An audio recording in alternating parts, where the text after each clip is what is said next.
Vivekananda Educational Institutions is a gateway to quality higher education. Admissions open now. சண்டை நிறுத்த அறிவிப்பை மீறி பாகிஸ்தான் சில மணி நேரங்களாக தாக்குதலை தொடர்ந்து வருவதாகவும் அதற்கு பதிலடி கொடுக்க இந்திய ராணுவத்திற்கு முழு சுதந்திரம் அளிக்கப்பட்டிருப்பதாகவும் வெளியுறவுத்துறை செயலர் விக்ரம் மிஸ்ரி தன்னுடைய செய்தியாளர் சந்திப்பில் தெரிவித்திருக்கிறார். அண்மை செய்தியாக பார்க்கின்றோம். இது தொடர்பாக பேசுவதற்காக விவரங்களோடு டெல்லியிலிருந்து மூத்த செய்தியாளர் கணபதி சுப்பிரமணியம் இணைந்திருக்கிறார். கணபதி சுப்பிரமணியம், சற்று ஒரு ஆறுதலான செய்தியாக இருந்தது. தற்போது மீண்டும் அந்த பதற்றம் என்பது ஏற்பட்டிருப்பது போல தெரிகிறது. இந்த விக்ரம் மிஸ்ரியோட செய்தியாளர் சந்திப்பிலே அதை உணர முடியுது. பாகிஸ்தான் அத்துமீறி தாக்குதல் நடத்தியிருக்கு அப்படிங்கிறத பதிவு செஞ்சிருக்காரு. இப்ப தொடர்ச்சியா அஜித் தோவலுமே அவசர ஆலோசனையில ஈடுபட்டு இருக்கிறதா சொல்றாங்க. ஆலோசனை நடைபெறுதா? என்ன சூழல் அங்கு? வெளியுறவுத்துறை செயலர் விக்ரம் மிஸ்ரி பாகிஸ்தான் ஒப்பந்தம் உருவாகி ஒரு சில மணி நேரங்களிலேயே அந்த ஒப்பந்தத்தை மீறி இருக்கிறது என்பதை உறுதி செய்திருக்கிறார். பாகிஸ்தான் தான் எல்லையில் அத்துமீறல் செய்தது, ஒப்பந்தத்தை மீறி தாக்குதல் நடத்தியுள்ளது என்பதை அவர் உறுதி செய்து இத்தகைய நடவடிக்கைகளுக்கு தக்க பதிலடி கொடுக்க எல்லையிலே உள்ள நமது பாதுகாப்பு படைகளுக்கு முழு சுதந்திரம் கொடுக்கப்பட்டிருக்கிறது என தெரிவித்திருக்கிறார். வலுவான பதிலடி கொடுக்கப்படும் எனவும், அப்படி பதிலடி கொடுப்பதற்கு எல்லையில் உள்ள நமது பாதுகாப்பு படையினருக்கு முழு சுதந்திரம் கொடுக்கப்பட்டிருக்கிறது எனவும், எல்லையை நமது பாதுகாப்பு படையினர் தீவிரமாக உன்னிப்பாக கவனித்து கண்காணித்து வருகின்றனர் என்பதையும் அவர் தெரிவித்திருக்கிறார். ஆகவே பாகிஸ்தான் போர் நிறுத்த ஒப்பந்தத்தை மீறி இருக்கிறது என்பதை தற்போது வெளியுறவுத்துறை செயலர் உறுதி செய்துவிட்டார். அதாவது பாகிஸ்தான் பொறுப்பாக நடந்து கொள்ளவில்லை. மிகுந்த எதிர்பார்ப்புடன் இந்த போர் நிறுத்த உடன்படிக்கை அறிவிக்கப்பட்டது. அமெரிக்க அதிபர் டிரம்பே இது தொடர்பாக அறிக்கையை வெளியிட்டுள்ளார். அதைத் தொடர்ந்து இந்தியா, பாகிஸ்தான் இரண்டு நாடுகளுமே தனித்தனியாக அறிக்கைகளை வெளியிட்டிருக்கின்றன. இப்படிப்பட்ட சூழலில் பாகிஸ்தான் அத்துமீறல் செய்துள்ளது, போர் நிறுத்த ஒப்பந்தத்தை மீறியுள்ளது. இது எந்த அளவுக்கு இந்தியா ஒரு பெரிய பிழையாக பார்க்கிறது என்பதை காட்டும் வகையில்தான் வெளியுறவுத்துறை செயலாளர் அவசரமாக சந்திப்பு தற்போது ஒரு அறிவிப்பை வெளியிட்டிருக்கிறார். விக்ரம் மிஸ்ரியின் இந்த அறிவிப்பு மூலமாக பாகிஸ்தானுக்கு எச்சரிக்கை விடுக்கப்பட்டிருக்கிறது. ஆகவே போர் நிறுத்த ஒப்பந்தம் மீறப்பட்டிருக்கிறது, அதற்கு பதிலடி கொடுக்க இந்தியா தயாராக இருக்கிறது, மீற வேண்டாம் என பாகிஸ்தானுக்கு எச்சரிக்கை விடுக்கப்பட்டிருக்கிறது. இந்த மூன்றையுமே இந்தியாவின் வெளியுறவுத்துறை செயலர் விக்ரம் மிஸ்ரியின் இந்த அறிவிப்பு தெளிவாக கோடிட்டு காட்டுகிறது. பாலா, கணபதி, தற்போது அஜித் தோவலுமே உயர்மட்ட அதிகாரிகளோட ஆலோசனை நடத்தியிருப்பதா தகவல் கிடைச்சிருக்கு. அப்படி ஒரு ஆலோசனை நடந்ததா? அதாவது பாகிஸ்தான் இப்படி நடந்து கொள்ளும் என்பதை யாரும் எதிர்பார்க்கவில்லை என்று சொல்ல முடியாது. ஏனென்றால் போர் நிறுத்த ஒப்பந்தம் அறிவிக்கப்பட்ட போதே பாகிஸ்தானை நம்ப முடியுமா? அவர்கள் இந்த ஒப்பந்தத்தை சரியாக அமல்படுத்துவார்களா என்ற பல்வேறு கேள்விகள் இருந்தன. மேலும் அரசியல் வட்டாரங்களிலே இந்தியா வலுவான நிலையில் இருக்கும்போது ஏன் போர் நிறுத்தத்துக்கு ஒப்புக்கொள்ள வேண்டும்? பாகிஸ்தானை ஒடுக்குவதற்கு இதுதான் சரியான நேரம் என்றெல்லாம் கேள்விகள் எழுந்து வந்தன. அத்தகைய சூழ்நிலையில் எப்படி பிரச்சனை இருந்த போதிலும் போருக்கான காலம் அல்ல என பிரதமர் மோடியே பலமுறை சொல்லியிருக்கிறார். ரஷ்யா உக்ரைன் போரை நிறுத்த வேண்டும், பேச்சுவார்த்தை மூலமாக பிரச்சனைகளை தீர்க்க வேண்டும் என்றும் தெரிவித்திருக்கிறார்.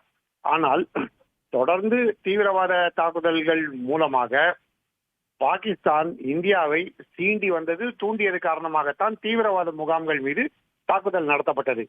ஆபரேஷன் சிந்தூருடைய முக்கிய நோக்கமே தீவிரவாத முகாம்களை தாக்குவதுதான். பிற நடவடிக்கைகள் எல்லாம் பாகிஸ்தான் தீவிரவாத முகாம்கள் தாக்கப்பட்டதற்கு பழிவாங்கும் நடவடிக்கைகளாக எடுத்த நடவடிக்கைகள், அதன் காரணமாக ஏற்பட்ட விளைவுகளே.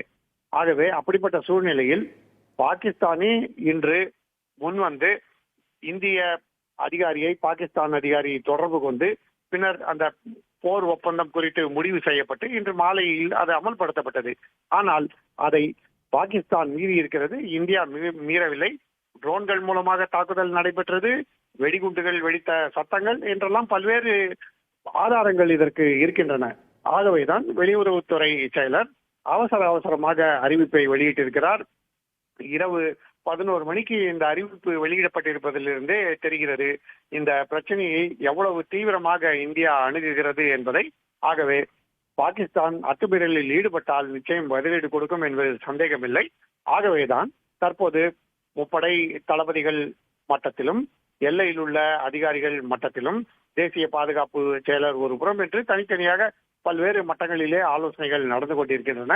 ஏனென்றால் சூழலை பொறுத்து எப்படி நடவடிக்கை எடுக்க வேண்டும் என்பது மிகவும் முக்கியம். அதே சமயத்திலே இந்தியா இந்த போர் நிறுத்த ஒப்பந்தம் தோல்வியடைய காரணமாக இருந்து விடக்கூடாது. பாகிஸ்தான் தான் அப்படி நடந்து கொள்கிறது, பொறுப்பில்லாமல் இருக்கிறது என்றால் இந்தியாவும் அப்படி பொறுப்பில்லாமல் நடந்து கொள்ளக்கூடாது என்பதற்காக மிகுந்த கவனத்துடன் இந்திய அதிகாரிகள் செயல்படுகிறார்கள். தலைமையுடன் தொடர்ச்சியாக தொடர்பிலே இருக்கிறார்கள். ஆகவே இந்தியா மீண்டும் ஒரு முறை பொறுமையாக இந்த விஷயத்தை அணுகுகிறது. ஆகவே மேற்கொண்டு போர் நிறுத்த ஒப்பந்தத்தை எப்படி வெற்றிகரமாக அமல்படுத்துவது என்பது குறித்த ஆலோசனைகளும் நடைபெற வாய்ப்பு இருக்கிறது. அப்படி அது தோல்வி அடையும் பட்சத்திலே என்ன நடவடிக்கை எடுக்க வேண்டும் என்பது குறித்தும் ஆலோசனை நடத்த வாய்ப்பு இருக்கிறது.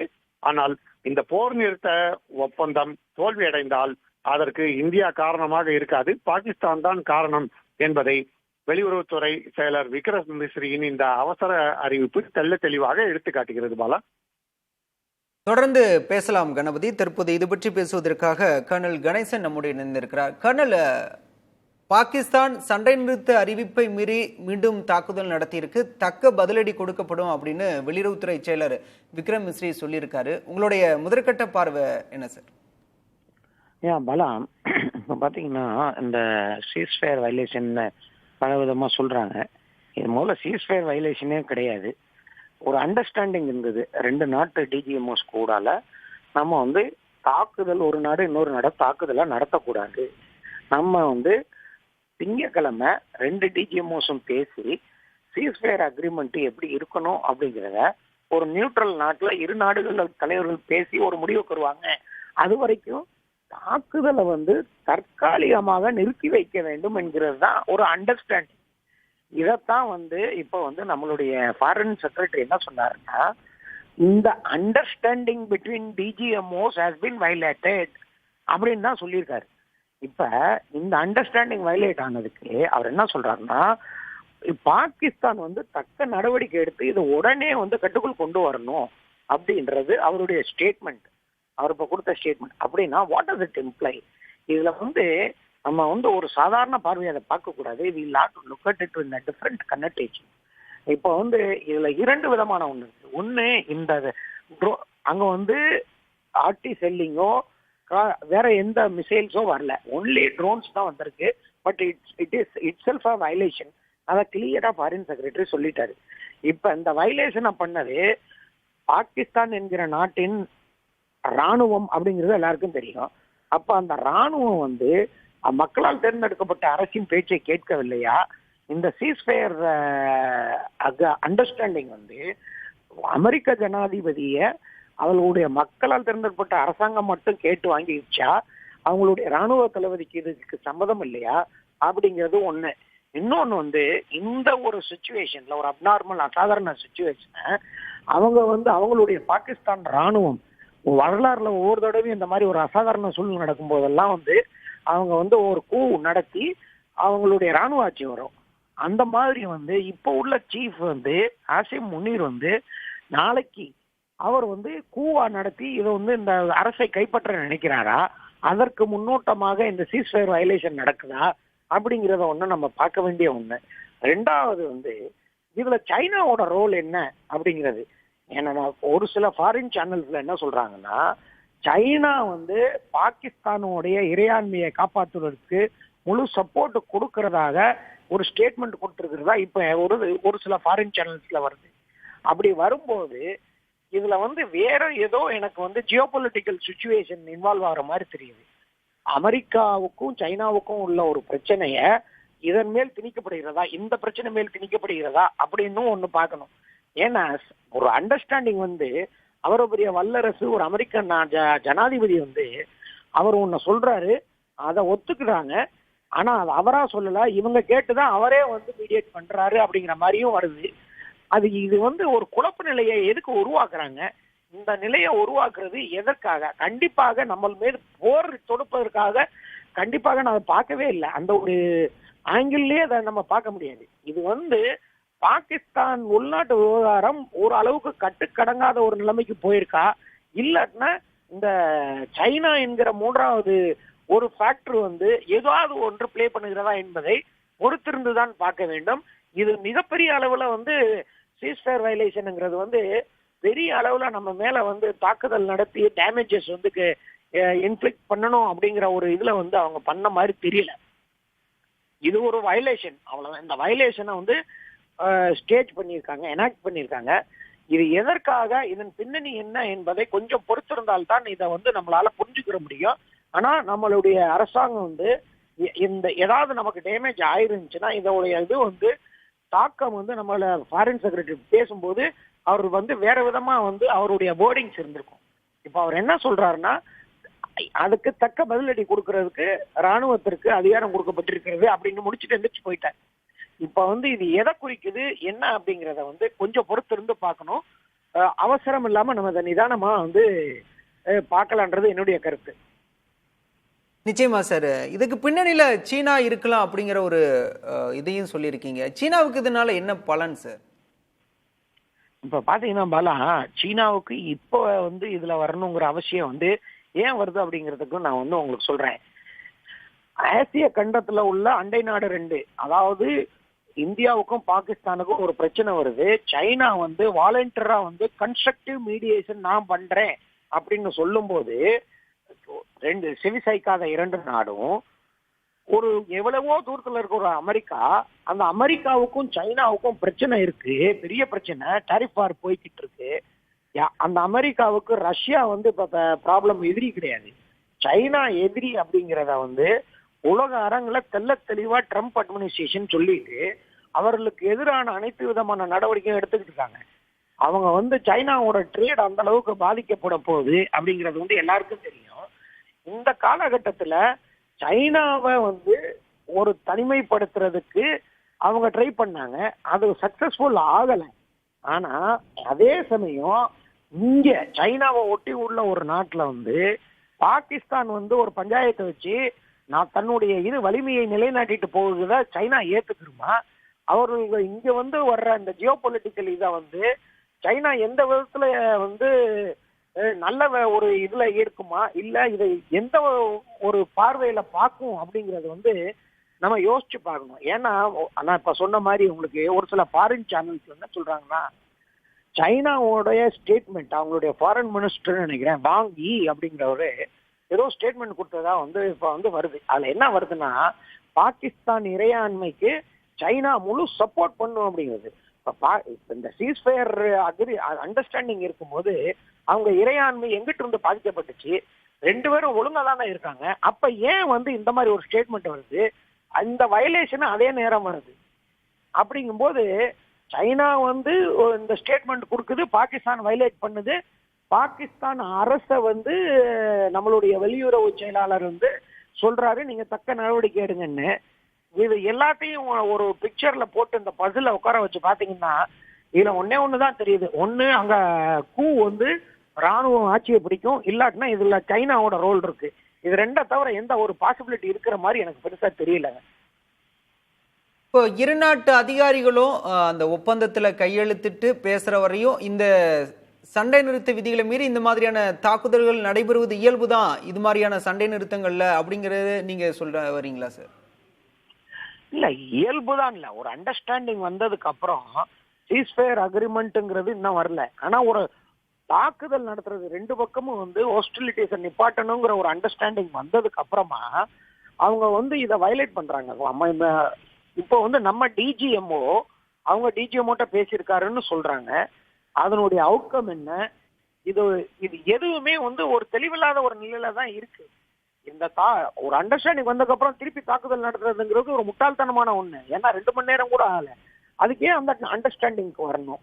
அந்த 5 மணில இருந்து எதுக்கு தாக்குதல் நிப்பாட்டப்படும், ஹாஸ்டிலிட்டிஸ் நிப்பாட்டப்படும்னு அமெரிக்கா பிரசிடென்ட் ஒரு ட்வீட் பண்ணணும். இது புரியாத புதிரா இல்லையா அவங்களுக்கு?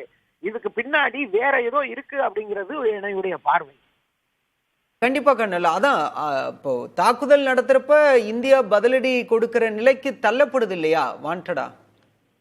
ஆமா, இப்ப பதிலடி அப்படிங்கிறது வந்து இப்ப ஒரு அதிகாரப்பூர்வ அறிவிப்புல வந்து பதிலடிங்கிறது எதுவுமே சொல்லல. இவங்க வந்து ராணுவத்துக்கு தக்க அதிகாரம் கொடுக்கப்பட்டிருக்குன்றாங்க. ராணுவம் என்ன சொல்லுதுன்னா, வர்ற ட்ரோன்ஸ் எல்லாம் நம்ம சுட்டு போட்டுக்கிட்டு இருக்கோம் அப்படிங்கிறாங்க. நம்ம வந்து அவங்க பாகிஸ்தான்ல உள்ள ஏதாவது டார்கெட் என்கேஜ் பண்றோமா, இல்ல அவங்களுக்கு அங்க போய் நம்ம அவங்க ராணுவ தளங்களை வந்து அடிச்சு அவங்களுக்கு ஒரு பதிலடி கொடுக்குறோமா அப்படிங்கிறத வந்து ஒரு நம்ம அரசு வந்து எந்த விதமான அதிகாரப்பூர்வ அறிவிப்பையும் கொடுக்காம ஒரு கிறிஸ்பா ஒன்ன வந்து ஒரு வீடியோவை வெளியிட்டு போயிட்டாரு அவரு. அதுல வந்து ஒன்னே ஒண்ணுதான் இருக்கு, சீஸ்ஃபயர் வயலேஷன் ஆயிருக்கு, அவ்வளவுதான். அதுக்கப்புறமா வந்து வேற எதுவுமே நம்ம என்ன பதிலடி கொடுக்குறோம் அப்படிங்கிறது எதுவுமே இல்லையே. தக்க நடவடிக்கை எடுக்க ராணுவத்துக்கு அதிகாரம் இருக்குன்னு போயிட்டாரு. தக்க நடவடிக்கை என்ன எடுக்க முடியும் ராணுவம்? நான் ராணுவ அதிகாரி, நான் அங்க இருக்கேன், என்னைய பொறுத்தளவுக்கு எனக்கு கிறிஸ்பா வந்து எனக்கு இந்த அந்த டார்கெட் அடி அப்படின்ற வரைக்கும் வந்து நான் எதுவும் பண்ண முடியாது. என்னைய பொறுத்தளவுக்கு நான் டிஃபென்ஸ்ல இருக்கும்போது எனக்கு மேல ட்ரோன்ஸ் வந்துச்சுன்னா அதை சுடுறது மட்டும்தான் என் வேலை. நான் அதை சுட்டுக்கிட்டே இருக்கேன். ஆனா அந்த சைடு என்ன பாதிப்பை ஏற்படுத்தணும், எந்த டார்கெட் என்கேஜ் பண்ணணும், எந்த மாதிரி வெப்பன் ஃபயர் பண்ணணும் அப்படிங்கிற ஒரு டைரக்ஷன்ஸ் கொடுக்கப்பட்டிருக்கா அப்படிங்கிறது எதுவுமே வந்து இப்ப தெளிவில்லாத நிலையில தான் இருக்கு. நீங்க களத்துல பணியாற்றியவர், டெக்னிக்கலா உங்களுக்கு இந்த மாதிரியான டேர்ம்லாம் கண்டிப்பா தெரியும். ஆனா விக்ரம் மிஸ்ரி வந்து இல்ல இது ஒரு பதற்றப்பட தேவையில்லை, சீஸ்ஃபயர் இருந்தாலுமே இந்த மாதிரி சின்ன சின்னது அது ராணுவம் உன்னிப்பா கவனத்தோட கையாளும் அப்படிங்கிற ஒரு மக்களுக்கான அந்த அச்சுறுத்தலை போக்குற மாதிரி உறுதியை கொடுக்கலையே. அதுதான் அவர் வந்து இந்த இது வந்து கவலைப்பட தேவையில்லைன்ற வார்த்தையை அவர் சொல்லவே இல்லை. அவர் வயலேஷன் இருக்கிறத வந்து ஒத்துக்கிட்டாரு. அதை வந்து பாகிஸ்தான் வந்து தனது கண்ட்ரோல்ல பண்ணணும் இந்த இதை அப்படின்னு சொல்றாரு. பாகிஸ்தான் தான் வயலேட்டே பண்ணுது, அதை எப்படி கண்ட்ரோல் பண்ணும் அப்படிங்கிறது தான் என்னுடைய கேள்வி. இதை வயலேட் பண்றது யாரு? பாகிஸ்தான்ல இருந்து தான் இந்த ட்ரோன்ஸ் வருது. பாகிஸ்தான் ராணுவம் தான் இந்த ட்ரோன்ஸை அனுப்புது. அந்த பாகிஸ்தான் அரசை நீங்க கூப்பிட்டு இதை கண்ட்ரோல் பண்ணுன்னு சொன்னா பாகிஸ்தான் அரசு வேற, பாகிஸ்தான் ராணுவம் வேற அப்படிங்கிறத வந்து தெளிவா அவர் சொல்றாரு தானே அர்த்தம். இப்ப இந்த பாகிஸ்தானோட இந்த அத்துமீறல் வந்து அந்த ஜெனீவா ஒப்பந்தத்தை மீற மாதிரி சர்வதேச சட்ட விதிமீறலா பார்க்கப்படாதா? ஜெனீவா ஒப்பந்தம் இங்க வரவே வராது பாலா. ஜெனீவா ஒப்பந்தம் வந்து சீஸ்ஃபயர் அக்ரிமெண்ட்னு ஒண்ணு சைன் ஆகி அது வந்து மிகப்பெரிய ஒரு இது. ஜெனீவா ஒப்பந்தத்துக்கும் இப்ப நடக்கிற தாக்குதலுக்கும் சம்பந்தமே இல்லை. இப்ப வந்து நான் சொல்றது வந்து என்னன்னா, உங்களுக்கு நல்லா இந்த ஸ்டேட்மெண்ட், இவருடைய ஸ்டேட்மெண்ட்டை வந்து நம்ம 2 லைனு கூடால படிக்கிறோம்னா, மிஸ்ரியோட ஸ்டேட்மெண்ட்டை அவர் வந்து பாகிஸ்தானை கூப்பிட்டு அதை கண்ட்ரோல் பண்ணுங்கன்றாரு. ஆனா பாகிஸ்தான்ல இருந்து தான் ட்ரோன் வருது, ட்ரோன் அனுப்புறது ராணுவம், கண்ட்ரோல் பண்ண சொல்றது அவர் அரசை கூப்பிட்டு சொல்றாரு. அப்ப அரசு சொல்லி ராணுவம் கேட்கல அப்படிங்கிற ஒரு நிலைமை வந்துருச்சுன்னா நாளைக்கு வந்து ராணுவ ஆட்சி வர்றதுக்கான ஒரு வாய்ப்பு தானே நீங்க பார்க்க முடியும். அதுல இது நான் சொல்றேன் உங்களுக்கு. அப்போ இது வந்து அந்த அக்ரிமெண்ட் ஒப்பந்தமாகிற வரலையும் சின்ன சின்ன சண்டைகள் இருக்கலாம், ஆனா அமைதியை நோக்கி தான் போகுது அப்படிங்கிறது உங்களுடைய பார்வையா சார்? அமைதியை நோக்கி போகுதுன்றதையும் யாரும் சொல்லல பலா. இப்ப வந்து இப்ப நடந்திருக்கிற அந்த சீஸ்ஃபயர் வயலேஷன் வந்து இது வந்து உலக நாடுகளுக்கு காட்டுறதுக்கா, நமக்கு காட்டுறதுக்கா, எதற்காக அவர்களுடைய உள்நாட்டு பிரச்சனைகளை வந்து பெருசாக்கி அவங்க கவர்மெண்ட்டை டேக் ஓவர் பண்றதுக்கா அப்படிங்கிறது. அவங்களுடைய அந்த ட்ரோன்ஸ் வந்துச்சு இல்லைங்களா, அந்த ட்ரோன்ஸ் எத்தனை பல நூறு ட்ரோன்ஸ் வந்துச்சு. ஆனா இதனால நமக்கு எந்த பாதிப்பும் ஏற்படலை இது வரைக்கும். அது எந்த டார்கெட்லயும் போய் மோதி ஏதாவது வந்து நமக்கு சேதாரம் விளைவித்ததா என்று கேட்டால் இல்ல. அதை நான் வந்து என்ன சொல்ல வரேன் அப்படிங்கிறது வந்து, இதோட எய்ம் வந்து உண்மையிலேயே சீஸ்ஃபயரை வயலேட் பண்றதுக்காக வந்ததா, இல்ல ஒரு ஃபார்மல் வயலேஷனா உலகத்துக்கு காட்டுறதுக்கா, இல்ல அங்க வந்து பாகிஸ்தானுக்குள்ள ஒரு பிரச்சனை இருக்கு, அந்த பிரச்சனைய வந்து காலையில இன்னும் கூடிய சீக்கிரம் வந்து ஆர்மி டேக் ஓவர் பண்ணி அந்த மார்ஷியல் லா கொண்டு வர்றதுக்கான முன்னோட்டமா அப்படிங்கிறது தான் புரியவில்லை. இனிமேல் தான் காலப்போக்கில் புரிய வரும். கர்னல், நீங்க பேசுறப்ப சொன்னீங்க பாகிஸ்தானுக்கு பின்னாடி சீனா மறைமுகமா இருக்கலாம் அப்படின்னு சொல்லியிருந்தீங்க. தற்போதைய ஒரு அண்மை செய்தி, பாகிஸ்தான் துணை பிரதமர் சீனா எங்களுக்கு ஆதரவு அளித்துள்ளதா அப்படின்னு சொன்னதா ஒரு தகவல் வெளியாக இருக்கிறது. சீனா ஆதரவு அளிக்கும் பட்சத்துல இன்னும் இது அடுத்த கட்ட நிலையை நோக்கி போக வாய்ப்பு இருக்கா? இந்த ஒரு இது வந்து ஆங்கிள் பார்த்தோம்னா இது மிகப்பெரிய வந்து ஒரு விஷயம் ஆகிவிடும். இப்ப சீனா அரசு வந்து இந்த ஸ்டேட்மெண்ட் அவங்களுடைய எக்ஸ்டர்னல் அஃபேர்ஸ் மினிஸ்டர் வாங்கி வந்து இப்ப ரீசெண்டா அந்த ஒரு அரை மணி நேரம் 1 மணி நேரத்துக்குள்ள ஒரு ஸ்டேட்மெண்ட் கொடுத்திருக்கிறதா பல வந்து வெளிநாட்டு ஊடகங்கள்ல வருது. பாகிஸ்தான் ஊடகம் இல்ல, அந்த ஊடகத்துல என்ன வருதுன்னா, அவங்க என்ன சொல்றாங்கன்னா, பாகிஸ்தான் இறையாண்மையை காப்பாற்றுவதற்கு சைனா உறுதுணையாக நிற்கும் அப்படிங்கிற அந்த ஸ்டேட்மெண்ட் வந்து இந்த நேரத்துல வர்றது வந்து நான் வந்து வேற விதமா பாக்குறேன். இது 3ஆம் உலக போருக்கு முதல் கட்டமாக பாக்குறேன்.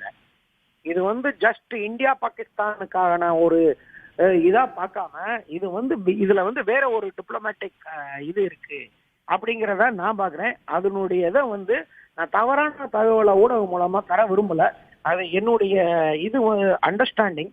மேபி ஒரு நாள் 2 நாள்ல வந்து இதோட தெளிவாக புரிஞ்சு விடலாம். இதை சீஸ்பயர் அறிவிப்புக்கு பிறகுமே அமெரிக்க அதிபர் ட்ரம்ப்பே அனௌன்ஸ் பண்றாரு. ஆனா பாகிஸ்தான் அத்துமீறி தாக்குதல் நடத்துது. இது உலக நாடுகளோட பார்வை எப்படியா இருக்கும் சார்? குறிப்பா அமெரிக்கா இதை எப்படி பார்க்கும்? கண்டிப்பா இது வந்து அமெரிக்கா இதை பாக்குறது வந்து பாகிஸ்தான் என்கிற நாடு தன்னிச்சையாக அமெரிக்கா மாதிரியான ஒரு நாட்டை எதிர்த்து இந்த மாதிரி ஒண்ணு வந்து பண்ணுமா அப்படிங்கிறது வந்து மிகப்பெரிய கேள்விக்குறி. கண்டிப்பா அதோட ஆன்சர் நெகட்டிவ் தான். அப்ப இதுக்கு பின்னாடி என்ன இருக்கு அப்படிங்கிறத வந்து உலக நாடுகள் எல்லாம் ஒத்து கவனிப்பாங்க. இந்நேரம் வந்து அமெரிக்காவுக்கு நல்லா தெரிஞ்சிருக்கும். இப்போ அமெரிக்கால வந்து போயிட்டு அவங்க என்ன தெரிஞ்சிருக்கும்னா, பாகிஸ்தான் இந்த வயலேஷன்ஸை எதுக்காக பண்ணி இருக்கு அப்படிங்கிறது அவங்களுக்கு நம்மளை விட அவங்களுக்கு நல்லா தெரிஞ்சிருக்கும். இதுக்கு பின்னாடி சைனீஸோட ஹேண்ட் இருக்கா, இல்ல ராணுவம் வந்து அவங்களுடைய மக்களால் தேர்ந்தெடுக்கப்பட்ட அரசை வந்து கவிழ்க்கிறதுக்காக இந்த இதை நடவடிக்கை எடுத்திருக்காங்களா அப்படிங்கிறத வந்து அவங்களுக்கு இனிமேல் போக தெரியும். ஒருவேளை இதுல சைனாவோட ஹேண்ட் இருக்கு, அவங்களுடைய ரோல் இருக்கு அப்படி என்றால் இது வந்து வேறு விதமான ஒரு பிரச்சனைக்கு வந்து ஒரு ஆரம்பம் ஆகிவிடும் அப்படிங்கிறது என்னுடைய கருத்து. அமெரிக்காவோட நிலைப்பாடுமே தெளிவா இல்லையே. ஏன்னா காசா இஸ்ரேல் போர்ல இஸ்ரேலுக்கு வெளிப்படையா ஆதரவு தெரிவிக்குது, யுக்ரைன் ரஷ்யா போர்ல யுக்ரைனுக்கு வெளிப்படையா ஆதரவு தெரிவிக்குது. பயங்கரவாதத்துக்கு எதிரானவர்கள் அப்படின்னு அமெரிக்கா சொல்லுது. ஆனாலுமே இந்தியாவில் பயங்கரவாத தாக்குதல் நடந்து அதற்கு இந்தியா பதிலடி கொடுக்கறப்ப வெளிப்படையா ஏன் இந்தியாவை ஆதரிக்கல, பேசி தீர்த்துக்குங்க அப்படின்னு ஏன் அமெரிக்கா அப்படி ஒரு நிலைப்பாடு எடுக்குது?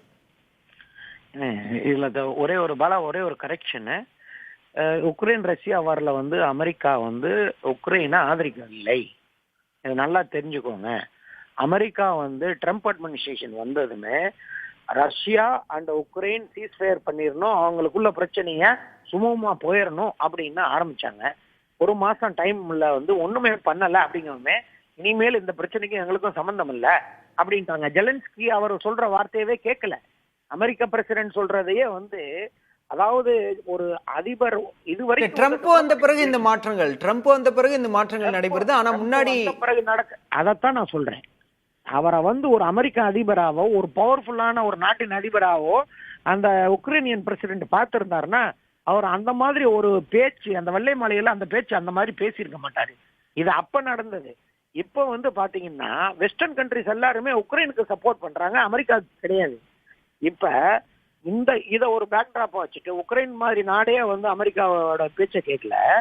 இப்ப இந்த நேரத்துல அமெரிக்கா நேத்து வந்து கொடுத்த ஸ்டேட்மெண்ட் என்னன்னு பாத்தீங்கன்னா, இது அமெரிக்காவோட வார் இல்ல, 2 நாடும் பேசி என்ன வேணா செஞ்சுட்டு போங்க, வேமா முடிச்சுக்கோங்க அப்படின்னு சொன்ன அதிபர் 24 மணி நேரத்துக்குள்ள தன் நிலையை மாத்தி எங்களுடைய வந்து முயற்சியினால இந்தியா பாகிஸ்தானுக்கு சீஸ்ஃபயர் அக்ரிமெண்ட் ஒத்துக்கிட்டாங்க, அவங்களுக்கு காமன் சென்ஸ் வந்துருச்சு அப்படின்னு போடுறது வந்து எந்த விதத்துல சாத்தியம் அப்படிங்கிறது எனக்கு என்ன தெரியலன்னு நான் நம்மளுடைய நேர்பட பேசல.